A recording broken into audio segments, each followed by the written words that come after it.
رزق اللہ نے دینا ہے اور اللہ دے گا.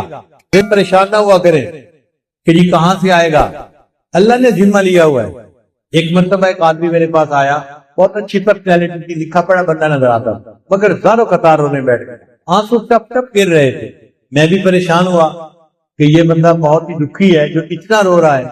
خیر تھوڑی دیر کے بعد میں نے ان سے پوچھا کہ جی آپ بیٹھے رو ہی رہے ہیں، آپ کوئی بات کریں. اس نے کہا جی میں ایک گورنمنٹ آفیسر تھا اور ان دنوں گولڈن شیک ہینڈ والی ترتیب چلی تھی کہ گورنمنٹ کہتی تھی کہ جو بندہ اپنی ریٹائرمنٹ لے لے گا ہم اسے منافع بھی دے دیں گے اور وہ پھر کوئی اور کام کر کے اپنی زندگی گزارے. گورنمنٹ کو فائدہ یہ تھا کہ ورکر کم ہو جائیں گے اور ورکر کو فائدہ یہ تھا کہ ایک ہی وقت میں پیسے مل جائیں گے تو مکان خرید لیں گے، بیٹی کی شادی کر لیں گے، یا فلاں کر لیں گے یا فلاں کر لیں گے. وہ کہنے لگا کہ مجھے تقریباً 16 لاکھ روپیہ ملے جو بینیفٹ کے تھے.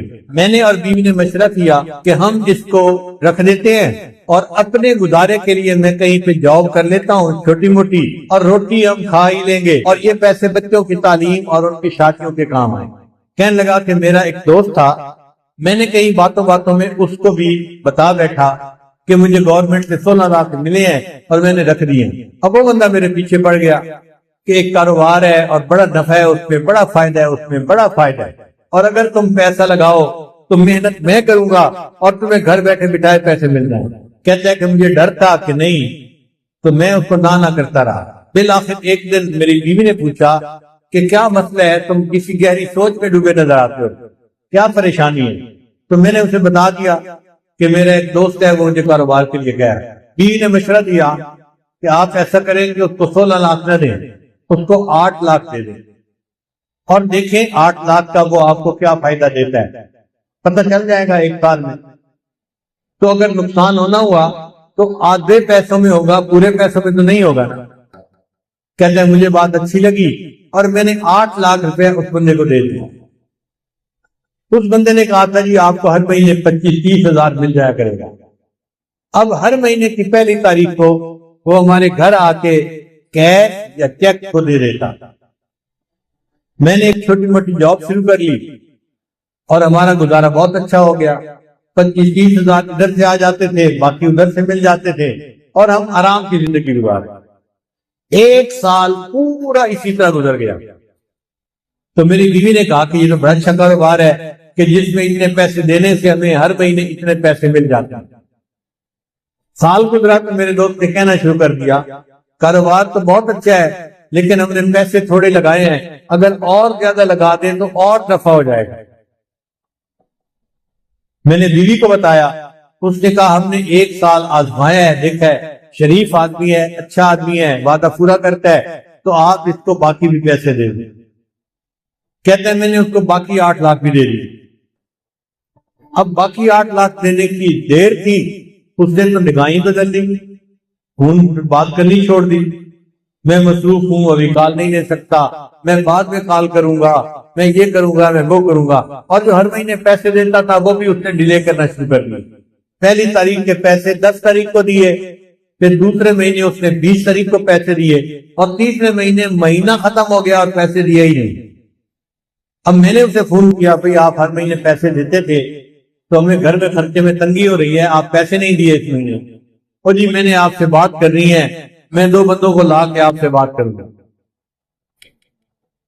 اب بات اس نے کیا کی، اس نے کہا جی کہ مجھے تو کاروبار میں نقصان ہو گیا ہے اور 16 لاکھ کے 16 لاکھ ختم ہو گئے تو میرے پاس تو پیسہ ہی نہیں آپ کو دینے کے لیے. اور جو بندے لے کے آیا تھا وہ بھی اسی کے سائز کے تھے، اسی طرح کے. وہ بھی مجھے سمجھانے لگے اور کہنے لگے کاروبار میں لاس بھی ہو جاتا ہے، پروفٹ بھی ہو جاتا ہے. اب آپ نے اگر 1 سال پروفٹ کھایا ہے تو لاس ہو گیا تو لاس کو بھی برداشت کر لو. کہنے لگا میں بڑا پریشان کہ میرے 16 لاکھ روپے غبن ہو گئے، ختم ہو گئے. کہتے ہیں اس سے میں مقدمہ تو کر نہیں سکتا تھا، نہ میں لڑ سکتا تھا، وہ لڑائی میں مقدمے میں ان سے زیادہ تیز تھا. لیکن مجھے گلٹ تھا اندر ایک میرے صدمہ تھا کہ یہ میرے بچوں کے لیے پیسے تھے، میں اس کو محفوظ رکھتا تو بچوں کی پڑھائی میں کام آتے، بچوں کی شادیوں میں کام آتے. میں نے بچوں کے پیسوں کو ضائع کر دیا، لہذا میں نے خود یہ غلطی کی. کہنے لگا کہ اب میرے اندر اتنا گلٹ ہے کہ بس ہر وقت آنسو بہتے رہتے ہیں اور مجھے سمجھ نہیں آتی کہ میں کیا کروں. اس کی بات سن کے مجھے بھی بہت دکھ ہوا کہ ایک شریف آدمی اذیت میں مبتلا ہو گیا. میں نے اسے تسلی دی. پھر تسلی دے کے میں نے اس سے پوچھا کہ مجھے یہ بتائیں کہ آپ کا رزق کہاں پہ ہے؟ کہنے لگا کیا مطلب؟ میں نے کہا آپ کا رزق زمین میں ہے یا آسمانوں میں ہے؟ کہتے جی آپ بتا دیں. میں نے کہا اللہ تعالیٰ فرماتے ہیں وَفِي السَّمَاءِ رِزْقُكُمْ، اور تمہارا رزق آسمانوں میں ہے. تو جب ہمارا رزق آسمانوں میں ہے تو ہمارا رزق کوئی ہٹھا نہیں سکتا، کوئی چوری نہیں کر سکتا. جو ہمیں پہنچنا ہے وہ اللہ پہنچا کے رہے گا. اگر کسی نے پہنچانے میں بدیانتی کی تو اللہ دوسرے ڈاکیے کے ذریعے سے پہنچا دیں گے، کسی اور طریقے سے پہنچا دیں گے. اللہ اس پر قادر ہے کہ اس کو پہنچائے. اس کو تھوڑا تسلی ہوگی.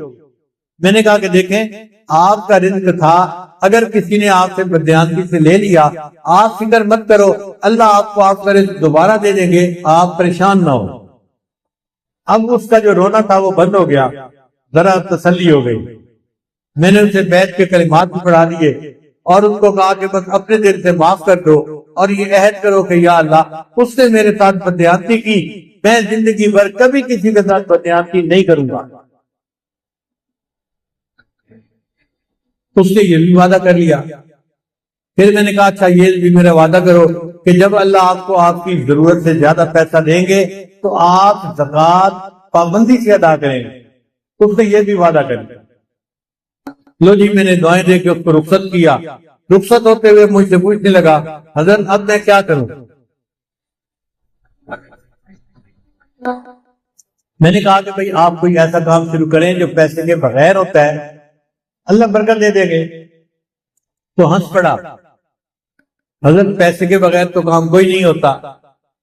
میں نے کہا سوچے کوئی نہ کوئی کام ایسا نکل آئے گا چاہے مزدوری کیوں نہ کرنی پڑے. لو جی وہ گیا اور اس نے گھر جا کے بیوی کو بتایا. اس کی بیوی کا غم بھی ختم ہو گیا کہ ہمیں ہمارا رزق اللہ دے دے گے. پھر بیوی نے اس کو مشورہ دیا ہم دیہات میں رہتے ہیں اور یہاں جو کسان ہوتے ہیں نا یہ کھاد خریدتے ہیں شہر سے، اور ان پڑھ ہونے کی وجہ سے ان کو پتہ ہی نہیں چلتا کہ یہ کھاد کون سی ہے اور کون سی نہیں ہے. تو آپ اگر شہر کی کسی کمپنی سے کھاد کی بوریاں کریڈٹ پہ لے کر آئیں اور ان دیہاتیوں کو یہاں بیچ دیں پروفٹ رکھ کے، تو پھر پیسے آپ واپس کر دینا اور کچھ آپ کو نفع مل جائے گا.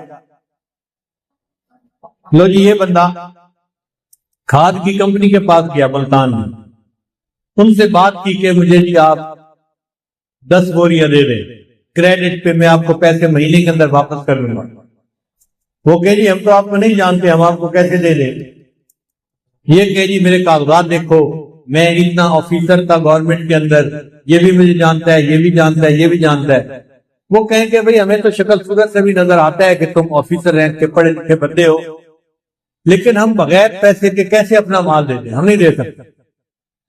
اب یہ بیچارہ روز جائے اور روز ان کی منت سماجت کرے کہ آپ لوگ میرا کام شروع کروا دیں. جو مینیجر تھا نا وہاں کا وہ ذرا رحم دل بندہ تھا، اس کو رحم آ گیا.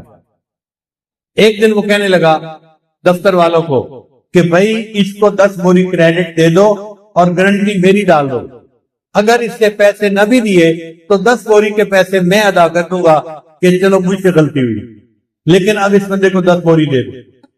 اس بندے کو یہ 10 بوری مل گئی.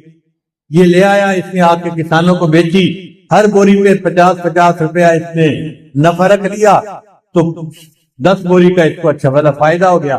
چنانچہ پھر یہ 10 کی جگہ 20 بوری لینے لگ گیا، پھر 30 بوری لینے لگ گیا، پھر 50 بوری. کرتے کرتے ایک وقت آیا کہ کمپنی والا نے کہا جی ہم آپ کو پورا ٹرک کریڈٹ پہ دے دیتے ہیں. اب اس نے کریڈٹ پہ ٹرک لیا اور لوگوں کو تقسیم کی کھاد اور ان سے پیسے لے کے واپس دے دی. پھر ایک ٹرک سے 2 ٹرک اور 3 ٹرک اور ٹرکوں میں کام شروع ہو گیا.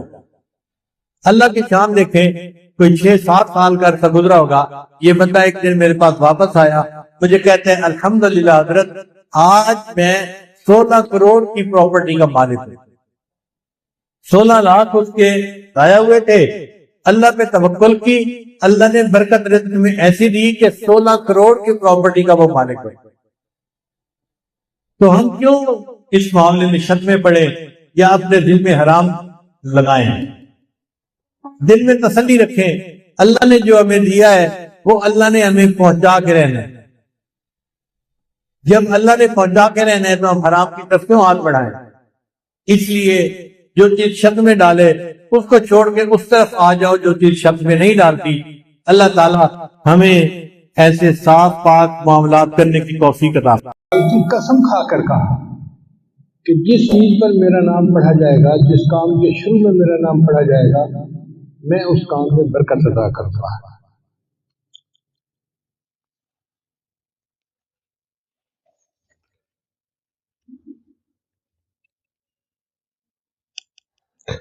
چنانچہ اسلام سے پہلے جو مشرکین مکہ تھے وہ ہر کام سے پہلے اپنے بتوں کے نام لیا کرتے تھے، اور وہ سمجھتے تھے کہ بتوں کا نام لینے سے ہمارے کام میں برکت ہو جائے گی۔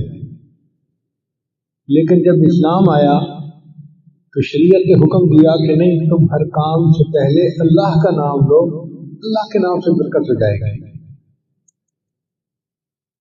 یہ جو بسم اللہ ہے نا، اس کے 19 حروف ہیں، بسم اللہ الرحمن الرحیم، اس کے حروف کو گنے تو بنتے ہیں 19۔ مفسرین نے لکھا ہے کہ جہنم کے جو داروغے ہیں وہ بھی 19 فرشتے ہیں، قرآن مجید میں ہے۔ تو بسم اللہ کے 19 حروف ان 19 فرشتوں کی پکڑ سے بندے کو بچا دیں۔ تو جو بندہ ہر کام میں بسم اللہ پڑھتا رہے، اللہ تعالیٰ اس کو جہنم سے نجات عطا فرمائے۔ اور بعض مفسرین نے یہ نقطہ بھی لکھا ہے کہ دن کے ہوتے ہیں 24 گھنٹے، تو 5 نمازوں کے بدلے 5 گھنٹوں کے گناہ معاف، باقی رہ گئے 19 گھنٹے۔ تو اگر وہ بسم اللہ کا تکرار بھی کرتا ہے تو 19 حروف کے بدلے اللہ 19 گھنٹوں کے گناہ بھی معاف فرمائے۔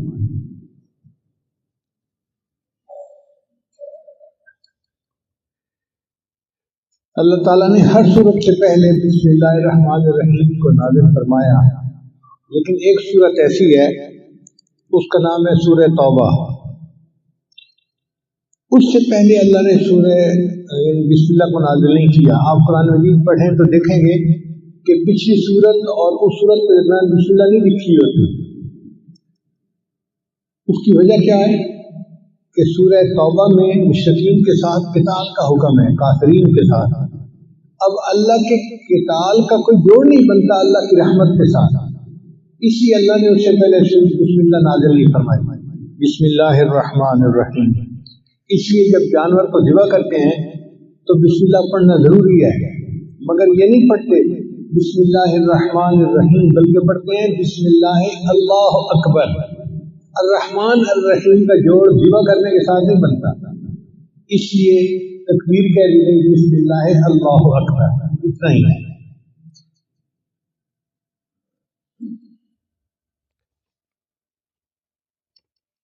حضرت علی رضی اللہ عنہ فرمایا کرتے تھے کہ جو کچھ پہلے آسمانی کتابوں میں نازل ہوا اللہ نے وہ سب کچھ قرآن مجید میں نازل فرما دیا، اور جو کچھ پورے قرآن مجید میں نازل ہوا وہ اللہ نے سورہ بقرہ میں نازل فرما دیا، اور جو سورہ بقرہ میں نازل ہوا اللہ نے اس کو سورہ فاتحہ میں نازل فرما دیا، اور جو کچھ اللہ نے سورہ فاتحہ میں نازل کیا اس کو اللہ نے بسم اللہ الرحمن الرحیم میں نازل فرما دیا۔ یہ بسم اللہ الرحمن الرحیم ایک آیت ہے، لیکن یہ تمام آسمانی کتابوں کا خلاصہ اور نچوڑ ہے۔ اور علماء نے ایک نقطہ اور لکھا ہے کہ جو کچھ بسم اللہ میں نازل ہوا وہ بسم اللہ کے پہلے حرف با کے اندر آ گیا۔ با کا حرف جو ہے وہ وصل کے لیے ہوتا ہے، جوڑنے کے لیے۔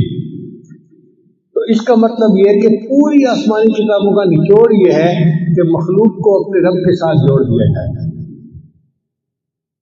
اس لیے بسم اللہ کے 2 معنی ہیں۔ عربی زبان میں اسم کے 2 معنی ہیں، ایک معنی ہے نام، تو بسم اللہ کا ترجمہ بنے گا اللہ کے نام کے ساتھ جو رحمان ہے اور رحیم ہے۔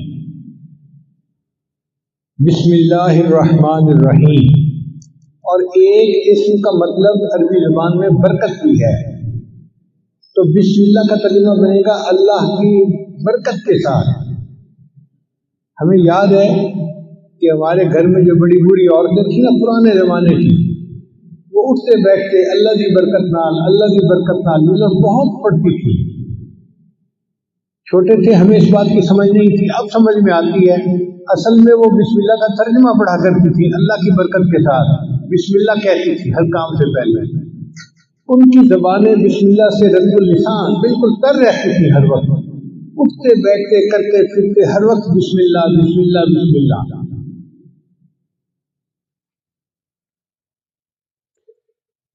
ایک نقطہ اور ذہن میں رکھیے کہ قرآن مجید تو پاک بندہ پڑھ سکتا ہے، اگر کسی پر غسل فرض ہو، جیسے جنبی بندہ ہوتا ہے تو وہ قرآن مجید کی تلاوت نہیں کر سکتا، یا عورت حیض کے ایام میں قرآن مجید کی تلاوت نہیں کر سکتی، لیکن فقہا نے لکھا ہے کہ بسم اللہ پڑھ سکتے ہیں۔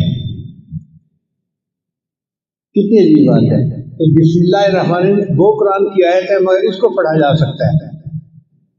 تو ایک خاتون تھی امرا فرغانیہ، ایک وادی ہے اس کا نام ہے فرغانہ وادی، اس میں بڑے علماء ہیں، اندجان مرغلان یہ وہاں کے شہر ہیں۔ ہدایہ جنہوں نے لکھی قاضی برہان الدین المرغلانی رحمۃ اللہ علیہ وہیں سے تھے۔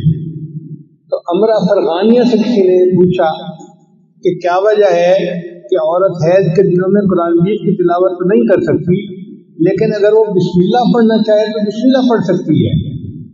انہوں نے جواب دیا کہ اصل میں بسم اللہ جو ہے یہ اللہ کا نام ہے، اور کوئی بھی محب کسی بھی حالت میں محبوب کا نام لینے سے روکا نہیں جا سکتا۔ یہ نہیں کہا سکتا کہ اب تم محبوب کا نام نہیں لے سکتے، جس حال میں بھی ہوگا وہ محبوب کا نام تو لے سکتا ہے، اس لیے بسم اللہ کی اللہ نے اجازت عطا فرما دی۔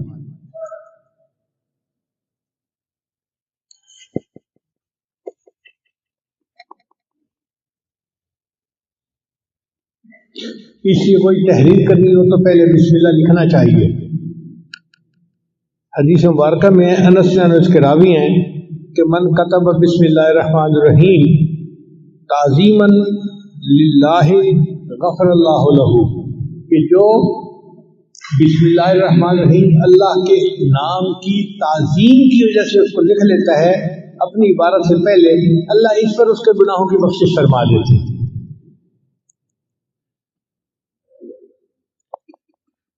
ابو ہریرہ نے روایت کرتے ہیں، یہ دور منصور کی روایت ہے، قال رسول اللہ صلی اللہ علیہ وسلم کہ نبی علیہ السلام نے ارشاد فرمایا کل امر ذی بال لا یبدأ فیہ بسم اللہ الرحمن الرحیم اقطع، کہ ہر اچھا کام جو بسم اللہ کے بغیر شروع کیا جائے تو وہ برکت سے خالی ہو جاتا ہے اچھا کام، لیکن بسم اللہ نہیں پڑھی اب اس میں برکت ختم ہو گئی۔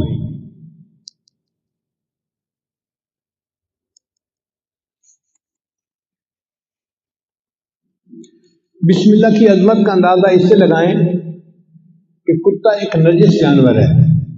حدیث پاک میں آتا ہے جس گھر میں کتا ہوتا ہے وہاں رحمت کا فرشتہ داخل نہیں ہوتا، اس لیے شکار کی نیت سے کتے کو پالنے کی اجازت ہے، یہ حفاظت کی نیت ہے، مگر اس کو گھر کے باہر رکھا جائے، گھر کے اندر نہ داخل کیا جائے۔ اگر گھر کے اندر کتا آ گیا تو گھر میں سے برکت ختم ہو جائے گی، فرشتے اس گھر میں نہیں آئیں گے۔ تو کتا اتنا نجس جانور ہے۔ نبی علیہ السلام نے ارشاد فرمایا اگر کسی برتن کو کتا سونگھ لے تو اس برتن کو 7 مرتبہ پانی سے دھوئیں اور 8ویں مرتبہ اس کو مٹی اور ریت کے ساتھ دھوئیں تاکہ اس کی نحوست برکت ختم ہو جائے۔ اب جس کتے کے سونگھنے سے برتن کو 8 مرتبہ دھونا پڑتا ہے وہ کتنا نجس ہوگا۔ لیکن حدیث پاک میں آتا ہے کہ اگر شکار کے لیے کتا پالا ہوا ہے، پہلے زمانے میں خرگوش کا شکار کرتے تھے کتوں کے ذریعے سے، تو نبی نے فرمایا کہ اگر کوئی بندہ شکاری کتے کو چھوڑنا چاہتا ہے شکار کے لیے اور بسم اللہ پڑھ کے اس کو روانہ کرتا ہے اور وہ کتا مرا ہوا شکار لے کے آتا ہے، یعنی پکڑنے میں وہ مر گیا، شکار وہ خرگوش مر گیا، اب وہ مرا ہوا جانور بھی ہے وہ بندے کے لیے حلال ہوتا ہے کیونکہ اس کے اوپر اس نے بسم اللہ پڑھ لی۔ عدی بن حاتم طائی کے بیٹے تھے، صحابی بن گئے، انہوں نے نبی علیہ السلام سے پوچھا اے اللہ کے نبی صاحب میں کبھی کبھی شکار کرتا ہوں، لیکن میں جب اپنا کتا چھوڑتا ہوں نا شکار کے اوپر تو میں تو بسم اللہ پڑھ لیتا ہوں، مگر اس کے ساتھ جنگلی کتے بھی شامل ہو جاتے ہیں شکار کو پکڑنے میں تو شکار مر جاتا ہے، اب کیا میرے لیے اس شکار کو کھانا جائز ہے؟ تو تو نبی صلی اللہ علیہ وسلم نے فرمایا نہیں، جائز نہیں، اس لیے کہ ان کتوں کے اوپر بسم اللہ نہیں پڑھی گئی، اس لیے ان کا شکار حلال نہیں ہے۔ آپ اندازہ لگائیے بسم اللہ کی برکت کا کہ ایک کتا اتنا نجس جانور بسم اللہ پڑھ کے شکار کے لیے چھوڑے تو اس کا مرا ہوا جانور بھی شریعت نے حلال قرار دیا۔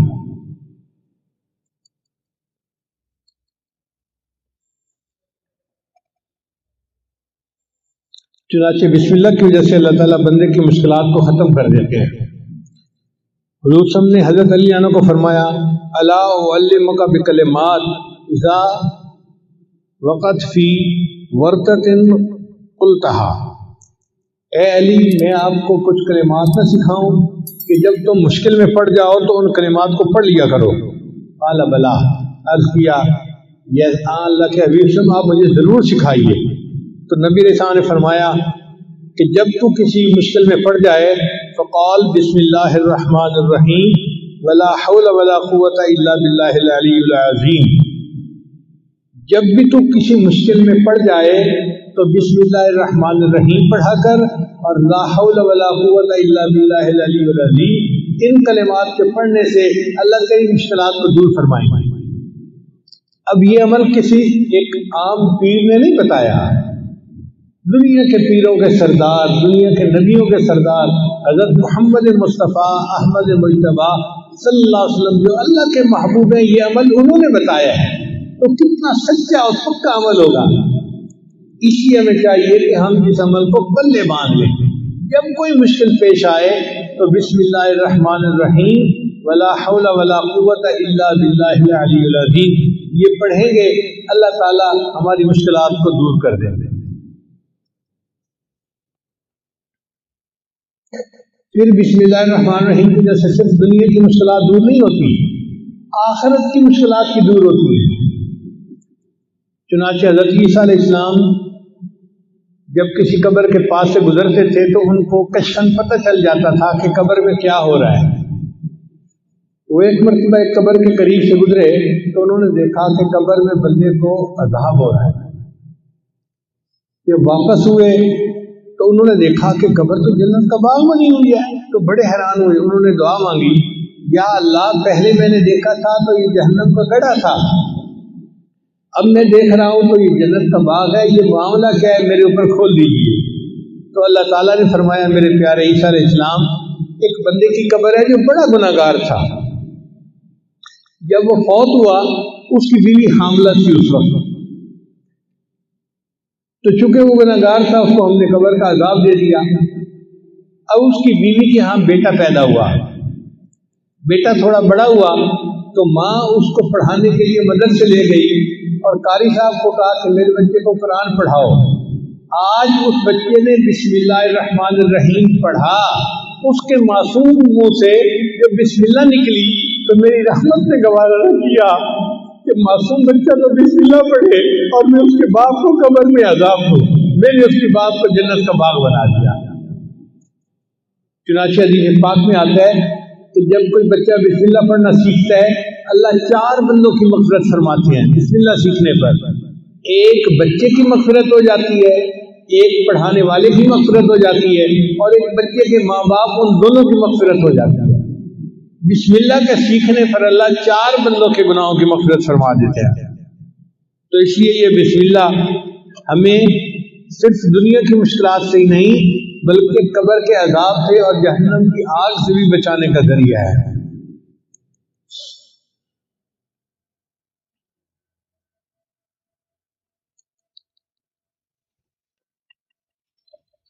چنانچہ علماء نے لکھا ہے کہ بسم اللہ جو ہے نا یہ اسم اعظم ہے۔